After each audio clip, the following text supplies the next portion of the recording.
بسم الله الرحمن الرحیم. زه ستاسو د چینل په وساتت سره د سدھوم اولسی جرگې او د DRC روستم د دې شکریا ادا کوم چې دی بهرحال راغله زمونږ میټنګ وشو او په میټنګ کې چې کوم دی د علاقې په درپیش مسایلو باندې تفصیلي بحث وشو او د هغې نه علاوه چې کوم دی نه دي ته موږ چې کوم ریکویسټ وکړو هغې کې زموږ سره وعده وکړه چې موږ به ستاسو سره انشاءالله په دې فورم کې په هر فورم باندې ولاړ یو، خصوصا د منشیاتو د آیسو خلاف، د بتخورو خلاف، د لینڈ مافیا خلاف او د دې ټولو 2 نمبر خلکو خلاف به موږ انشاءالله کریک ډاون شروع کوو.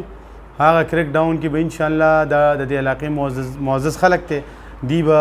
زموږ سپورټ کوي او انشاءالله موږ به د دې سره هم چې انشاءالله د دې سره لیګل ریکوایرمنټس او څه منډه تړل راځي د دې رورل ډویژن د امن د برقرار ساتلو دپاره به انشاءالله موږ د هیڅ قسم قربانۍ نه دریغ نه کوو او انشاءالله په پست فورم کې دا زموږ میشن دی چې د رورل ډویژن او د خپل علاقه چې کومه ده دا به موږ د منشیاتو د آیسو نه خالي، د بتخورو نه خالي، د لینډ مافیاز نه خالي او د سودخورو نه خالي. دا 4-5 زمونږ مین آپشن چې کوم دي هغه زمونږ هم دي او د دې جرګې او زمونږ د DRC او د ټولو زمونږ